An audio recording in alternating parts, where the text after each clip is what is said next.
श्री शिव पुराण रुद्र संहिता पंचम खंड 7वां अध्याय। देवताओं द्वारा शिव स्तवन।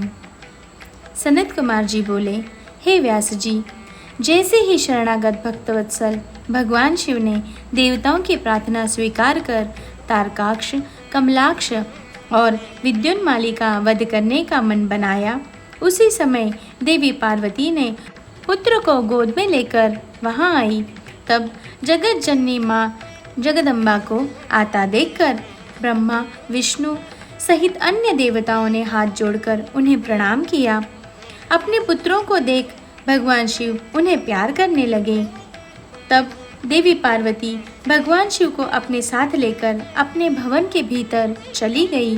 भगवान शिव के इस प्रकार बिना कुछ कहे अपने भवन में चले जाने का कारण सब देवता बहुत दुखी हो गए, परंतु उन्होंने वहीं खड़े रहकर भगवान शिव की प्रतीक्षा करने का निर्णय लिया।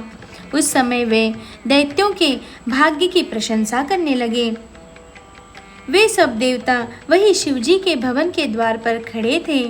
तभी भगवान शिव के गण ने अपने स्वामी के द्वार के सामने भीड़ जमा देखकर उन पर आक्रमण किया। देवता इस अनजान खतरे से संभल न सके और अपने प्राणों की रक्षा के लिए इधर उधर दौड़ने लगे। कई साधु और ऋषिगण गिर पड़े। चारों ओर हाहाकार मच गया। तब भयभीत होकर सब देवता भगवान श्रीहरि विष्णु की शरण में गए। देवताओं को समझाते हुए श्रीहरि विष्णु ने कहा, देवताओं तथा मुनिगणों, आप लोग क्यों इतने दुखी हो रहे हो? महान पुरुषों की आराधना करने में दुख तो आते ही है। इन कष्टों को झेलकर ही भक्त की दृढ़ता बढ़ती है और तब वह अपने आराध्य देव को प्रसन्न कर पाता है। भगवान शिव तो समस्त गणों के अध्यक्ष तथा परमेश्वर है। आप सब मिलकर भगवान आशुतोष की प्रसन्नता के लिए ओम नमः शिवाय, शुंभ शुंभ कुरु कुरु शिवाय नमः ओम मंत्र का 1 करोड़ बार जाप करो। वे इससे अवश्य ही प्रसन्न होंगे और हमारा कार्य पूरा करेंगे।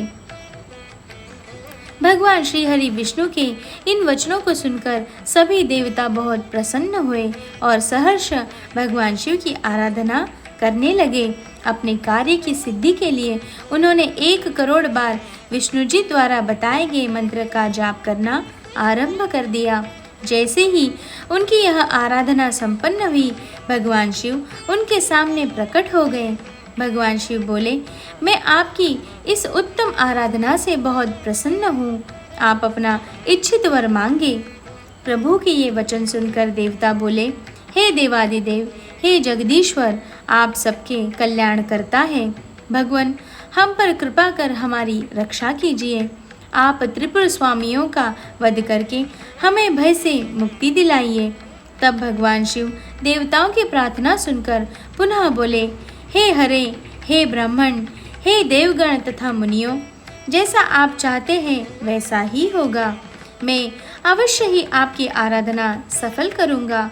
हे विष्णु, आप इस जगत के पालन करता है, इसलिए त्रिपुर विनाश के लिए आप मेरी सहायता करें। मेरे लिए दिव्य रथ, सारथी और धनुष सहित अवश्य सामग्री की व्यवस्था करें। सनत कुमार जी बोले, मुने, भगवान शिव की इच्छा जानकर सब देवता बहुत प्रसन्न हुए तथा शिवजी की आज्ञानुसार समस्त युद्ध सामग्री की व्यवस्था करने लगे। मुने, देवताओं द्वारा शिवजी को प्रसन्न करने के लिए 1 करोड़ बार जपा गया यह मंत्र महान पुण्यदायी है। यह शिवजी को तुरंत प्रसन्न करने वाला तथा भक्ति मुक्ति के मार्ग पर ले जाने वाला है। यह मंत्र शिव भक्तों की सभी कामनाओं और इच्छाओं को पूरा करता है। इस मंत्र से धन, यश की प्राप्ति होती है और आयु में वृद्धि होती है। यह निष्काम मनुष्यों के लिए मोक्ष प्राप्ति का साधन है।